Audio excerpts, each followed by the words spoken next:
Muy buenas a todos. En el siguiente video vamos a mirar la guía de atención clínica integral del paciente con dengue. Vamos a mirar cómo ha venido tomando fuerza este virus, sobre todo porque se está presentando en todo lo relacionado con estas épocas de lluvia. Entonces vamos a estar mirándolo y vamos a mirar lo que nos dice la guía que está avalada, aprobada por la Organización Panamericana de la Salud y el Instituto Nacional de Salud en todos los países. Entonces comenzamos hablando de lo que es el virus del dengue. El virus del dengue es del género Flavivirus. Este tiene 4 tipos serológicos que se va a conocer como DEN1, DEN2, DEN3 y DEN4. Hay que entender que cuando una persona es afectada por este virus o por la picadura del mosquito que transmite el virus, este no va a generar protección cruzada. Por ejemplo, si una persona es afectada por el virus del serotipo DEN1, es muy probable que pueda ser afectada posteriormente por el serotipo DEN2 o el DEN3 o el DEN4. Es decir, que es probable que la persona pueda infectarse con cualquiera de estos serotipos, por lo tanto no va a haber una protección cruzada entre ellos. Entonces, se sabe que todos están circulando en diferentes países de Latinoamérica, Colombia, Venezuela, Brasil. Al menos en Colombia existen los 4 serotipos, están descritos y están circulando. Entonces, es importante que se tengan medidas de prevención para evitar la infección por el mismo. Pero miremos cómo está la distribución en las Américas de los casos reportados de dengue y proporción de dengue grave por año de notificación. Se hace una recolección en todas las Américas desde el año 99 hasta el 2020.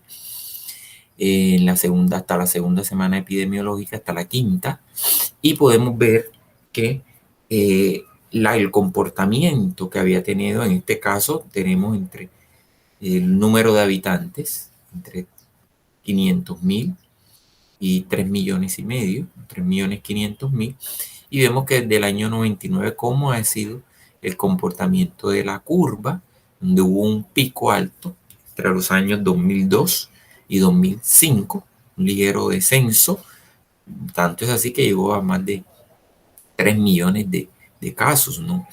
Y luego vamos a ver que se mantiene en la meseta y luego hay un ligero descenso en el año 2011. Posteriormente sube hasta el año 2012, pero luego viene en bajada, ¿no? De ese pico como se viene. Y hasta que llegamos a los años 2013 hasta el 2020, en este caso, los casos de dengue grado, lo que vamos viendo, los casos de dengue, la curva nos muestra los casos de dengue grave, ¿ok? Cómo se ha venido limitando o mitigando ese espacio. Pero los casos de dengue como tal, mire que si viene en aumento. En el año 2013 hasta el año 2019, mire los picos de dengue como tal. Es decir, este dengue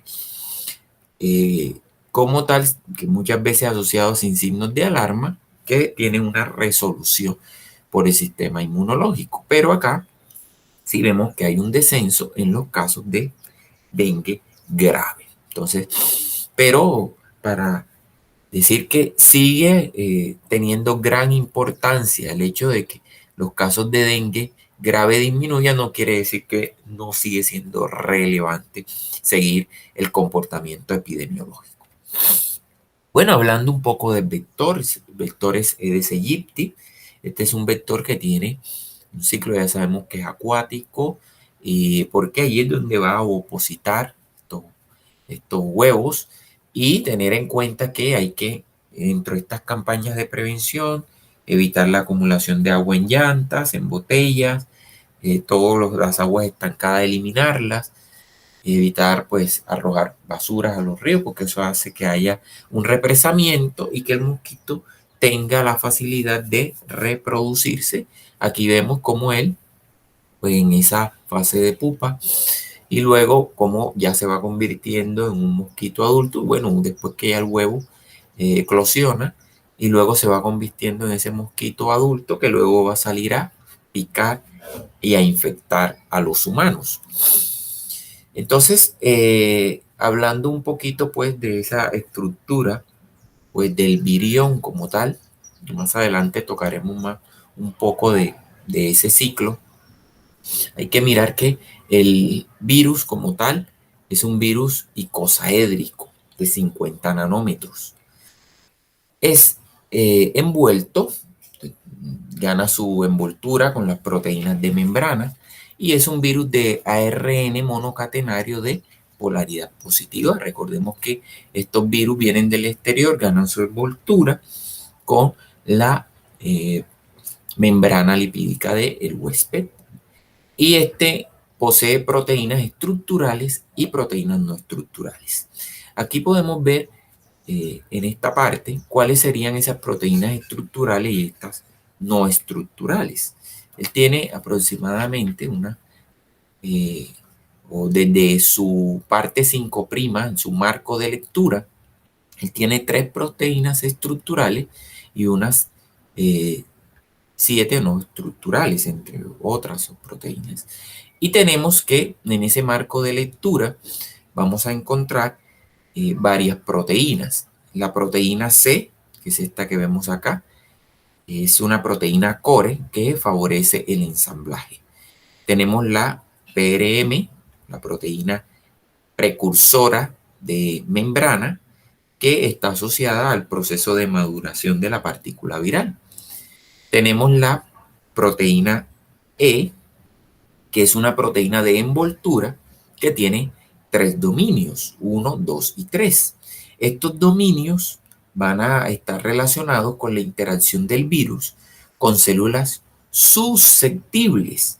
Es decir, que esto va a inducir a la producción de anticuerpos neutralizantes. En esta proteína E o de envoltura está asociada ese tipo de función. Entonces aquí hablamos de las proteínas estructurales, de estas 3. Ahora hablemos de las proteínas no estructurales, que son 7. De estas proteínas no estructurales vamos a encontrar la NS, aquí donde vienen todos los complejos de proteínas NS, y tenemos la NS1, que es una proteína que estimula el sistema inmunitario y activa el complemento, donde va dirigida prácticamente la respuesta inmunológica contra esta proteína NS1 muy importante, como lo estaremos describiendo, sobre todo en el tema del diagnóstico. Tenemos la proteína NS2A, que es esta, que está aquí en el marco de lectura, que es la que promueve el ensamblaje y replicación del virus. Tenemos la proteína NS2B, que es la que se ancla a la membrana del retículo endoplásmico o endoplasmático. Y tenemos la proteína NS3, que es la que participa en la replicación viral, recluta enzimas celulares, es decir, por la vía de la síntesis de los lípidos, lo cual garantiza el inicio del ensamblaje. O sea, lo que se encarga esta proteína es favorecer un ambiente lipídico para que se pueda dar inicio al ensamblaje de estas partículas virales. Bueno, también tenemos proteínas, como son la proteína NAC4A y NS4B, que estas son proteínas que están asociadas a la membrana. Por ejemplo, aquí podemos ver en esta imagen cómo están las 3 proteínas estructurales, la C, la proteína que ya hemos hablado, que es la proteína precursora de membrana, y tenemos la proteína de envoltura E, con sus 3 dominios. Por otro lado, vamos a tener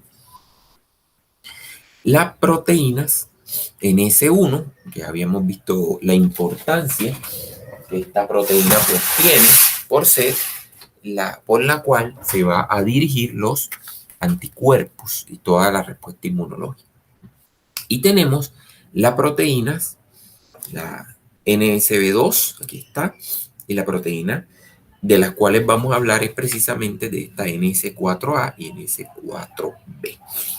En estas proteínas podemos ver unos cilindros, ¿no?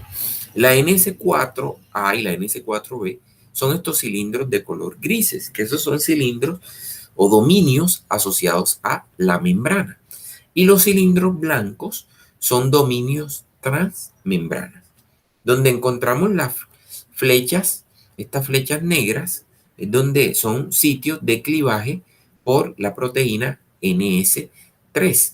Entonces, la proteína NS4A y NS4B, como son dominios asociados a membrana, pues van a estar aquí formando estos complejos, por eso las vemos aquí muy seguidas. Y se han asociado, en este caso, a la formación de las membranas. Ahora, están allí prácticamente pues generando estos dominios. Y la proteína NS5, que es esta que vemos acá, o acá en el marco de lectura, actúa como una única polimerasa durante la transcripción y replicación virales. O sea que ella tiene una función importante porque está en la única polimerasa que se va a tener para permitir esa transcripción y replicación del virus. Entonces, básicamente, estas son las funciones que tiene cada una de las proteínas, sea estructurales y no estructurales, en un marco de lectura abierta del virus del dengue. Ahora, en ese ciclo de transmisión, el mosquito pues se alimenta de un humano virémico, es decir, un humano que está infectado con el virus. Luego el mosquito pica, como vemos acá, en esa viremia que puede ser entre 3 y 12 días, todo ese ciclo viral. Y vamos a tener un periodo de incubación extrínseco en el mosquito de 8 a 10 días. Y ese periodo de incubación que se da, inmediatamente vamos a decir dónde se da, luego va a volver a picar a un humano susceptible. La replicación y transmisión de este virus, bueno, se transmite por medio de la saliva del mosquito. El mosquito pica, ¿verdad? Si el paciente está virémico, a través de la probóscide, que es la que tiene el mosquito. Esa probóscide tiene dos estiletes, que son como dos especies de cuchillas que van a permitir la entrada de penetrar la piel. Cuando penetran la piel, succionan la sangre y esta va a quedar, ¿verdad? El virus va a quedar en la saliva del mosquito. El virus, cuando pica, va a quedar en los órganos blancos, diferentes órganos que él infecta. Él puede llegar a muchos órganos, ya está demostrado, como viaja a través de la sangre, puede llegar al hígado, puede afectar muchos órganos. Y va a afectar los leucocitos y tejidos linfáticos. El virus se libera y circula en la sangre. Bueno, ya sabemos que el sistema linfático es el sistema por donde se da la respuesta inmunológica.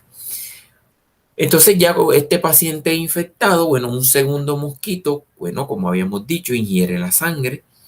Entonces el virus se va a replicar en la zona embrionaria del tubo digestivo del mosquito y en otros órganos, pero va a infectar las glándulas salivales, porque ahí es donde el virus hace su replicación en las glándulas salivales. Entonces ya tenemos un mosquito listo para ir a picar a otro huésped susceptible.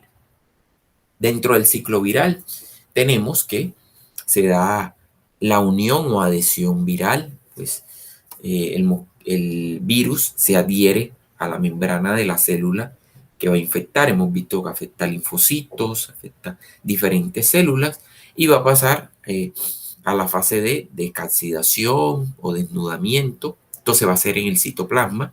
Luego viene la traducción y procesamiento de las poliproteínas, todas estas poliproteínas que tiene. Luego se da en el retículo endoplasmático o endoplásmico la replicación del genoma viral. Luego se da el ensamblaje viral y luego la maduración en el podemos decir, el aparato de de Golgi, pero en esta red trans-Golgi se va a dar la maduración y luego la liberación a otras células. Entonces, en este diagrama del ciclo viral y localización subcelular de cada uno de los eventos. Ahora, ¿cuál es la patogenia en inmunología? Este es un virus que va a buscar células diana y al buscar células diana va a afectar monocitos, macrófagos, células dendríticas, que son estas células que pues también van a servir como presentadoras de antígenos, los linfocitos T, los linfocitos B, afectar líneas celulares hepáticas, pues como órgano diana del hígado, puede afectar fibroblastos, puede afectar líneas neuronales.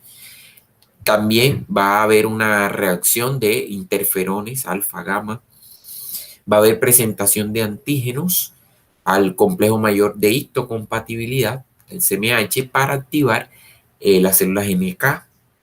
Y esta NK, como sabemos que son las asesinas naturales o natural killer, van a ir a limitar la infección porque van a tratar de eh, dar respuesta a las células que están infectadas, induciendo la apoptosis o muerte celular programada.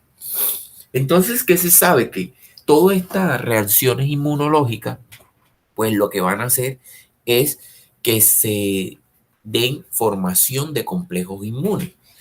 Por ejemplo, hay pacientes que han estado afectados por un serotipo del virus, por ejemplo, el serotipo DEN1. Y al estar afectado por este serotipo, pues se van a formar complejos inmunes. En esa formación de complejos inmunes, pues muchas veces hay una reacción cruzada, sobre todo cuando se da una afectación por un nuevo serotipo. Y en esta afección de este nuevo serotipo, estos complejos inmunes van a hacer que sea un poco más agresiva la infección. ¿Cuál es la razón? Pues la razón es que muchas veces esta formación de complejos van a llevar al dengue grave. ¿Por qué? Porque se va a dar el proceso de extravasación, porque el endotelio vascular va a estar mucho más permeable y eso hace que se dé el dengue grave. También se da la lisis de células endoteliales por el complemento. Hay una reactivación del complemento de citoquinas y se va a dar la activación de mediadores solubles tipo TH1 y TH2, que son los T-helper lymphocytes, ¿ok? Que es los linfocitos helper. En este caso, vamos a tener que los TH1 se sabe por estudio que está asociado, cuando hay esta activación de estos mediadores TH1, está asociado al dengue sin signos de alarma.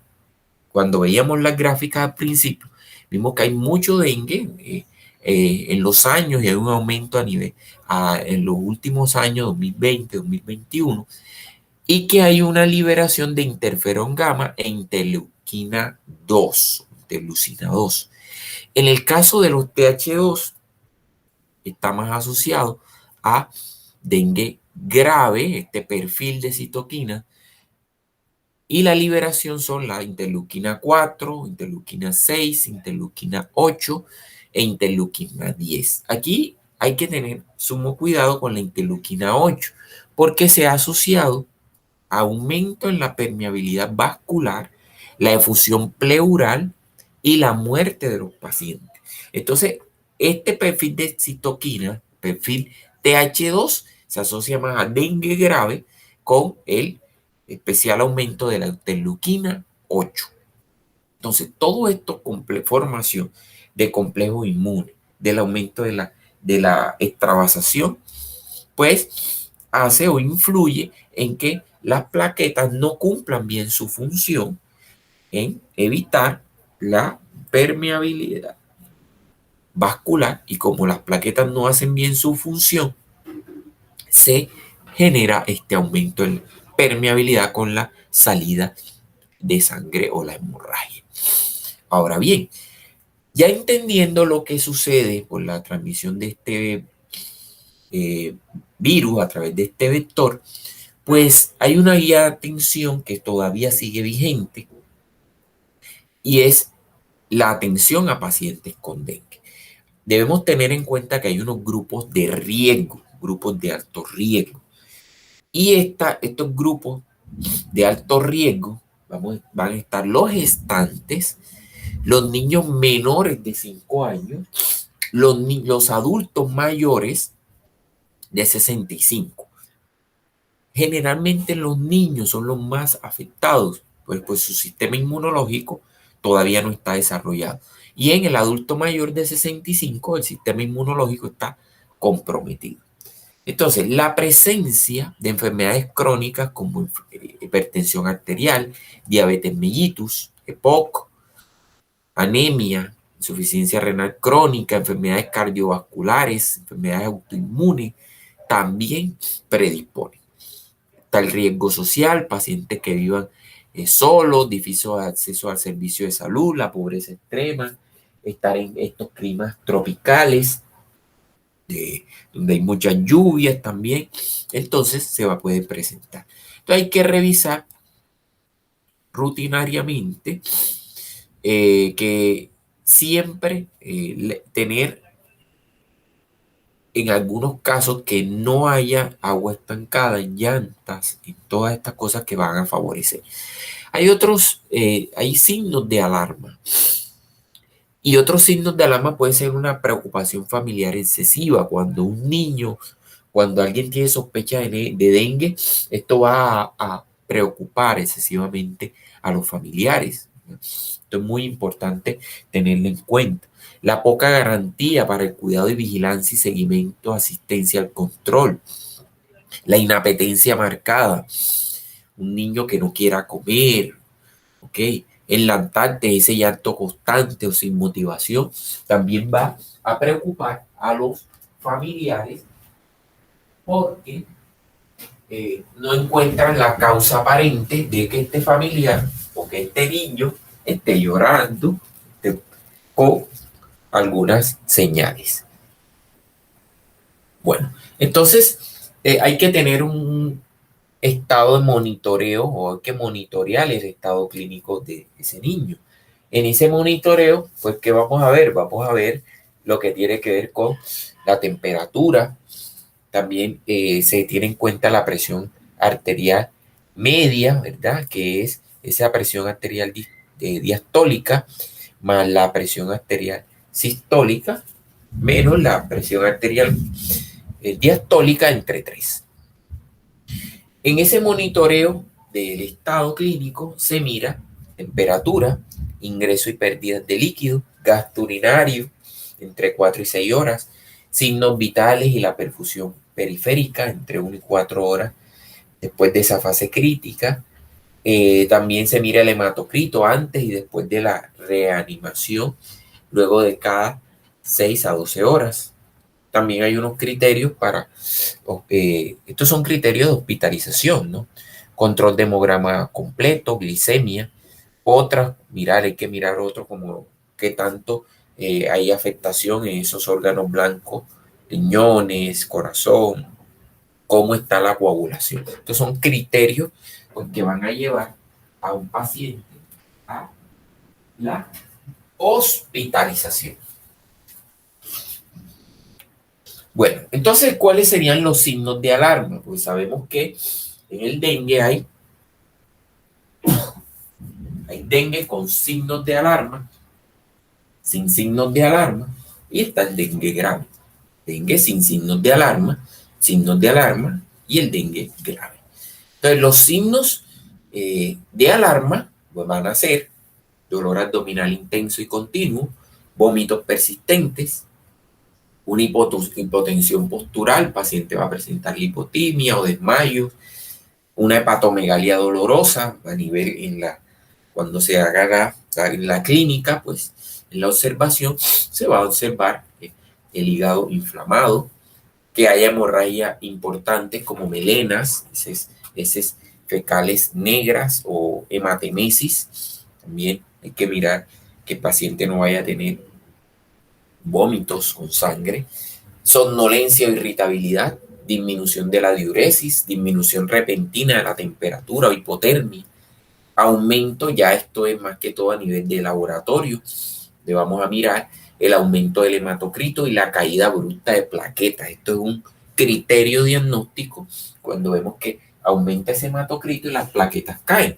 Habíamos dicho en la patogenia que esta extravasación pues también está asociada pues a esta poca función de las plaquetas. La acumulación de líquidos, ascitis, derrame pleural, edema, esto también es un signo de alarma.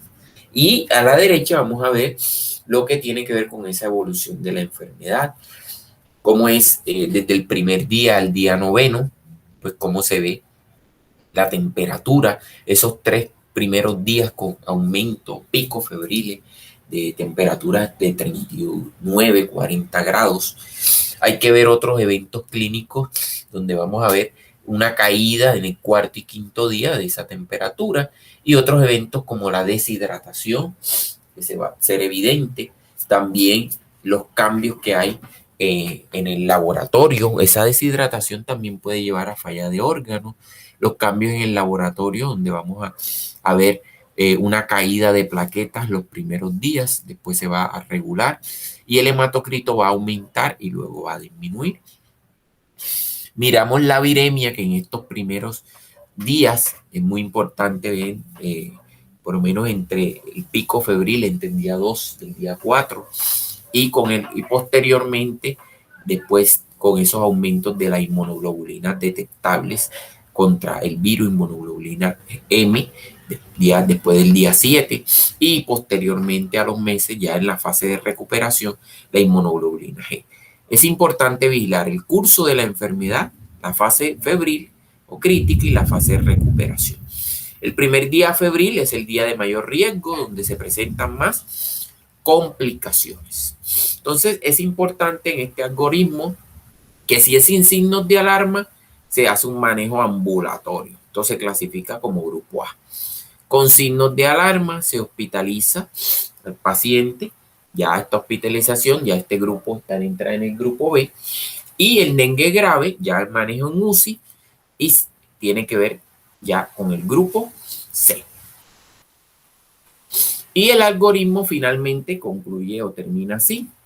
Si hay un síndrome febril agudo, pues vamos a mirar esa evaluación clínica inmediata. Se hidrata con acetaminofén, ¿verdad?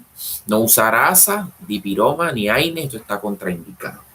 Luego en el algoritmo viene la fase 3, que es aplicar escala diagnóstica, hacer hemograma, hematocrito, plaquetas, leucocitos, se vigilan. Luego vamos a pasar a la fase donde se mira si hay alta probabilidad de dengue, se notifica si vigila. Y por otro lado, si tiene mayor a 4 puntos, donde vamos a ver plaquetas y vamos a ver toda esa dimensión. Si hay que hospitalizar, se hospitaliza. Tener en cuenta el manejo del laboratorio, balance hídrico, el hematocrito, las plaquetas. Y bueno, también nos dice que si hay signos de alarma, dengue o comorbilidad, pues se sigue evaluando hematocrito y plaquetas que estén entre 50.000 y 120.000. Pero si hay mejoría, bueno, se suspende el seguimiento y ya luego viene lo que es prevención y educación. Y por otro lado, bueno, el manejo ambulatorio hay que seguir una vez que el paciente sale, tordillo, acciones de prevención y control. Estas son pues las petequias que salen en un paciente con dengue. Como podemos ver, la presencia de ellas luego se van acentuando, pueden generarse en el dorso del pie, en las manos, miembros inferiores, miembros superiores, parte a veces torso. Ya aquí vemos ya una fase ya más de equimosis, ya la fase hemorrágica, pues que es la fase mucho más complicada. Y aquí vemos una prueba de torniquete positiva, donde se coloca un torniquete, unos 5 minutos, y pues se puede ver, se mira la parte, se coloca o se insufla a una parte media entre la presión sistólica y diastólica, y se observa pues esta prueba de torniquete positiva. Entonces, muchas gracias. Espero que haya sido de su agrado.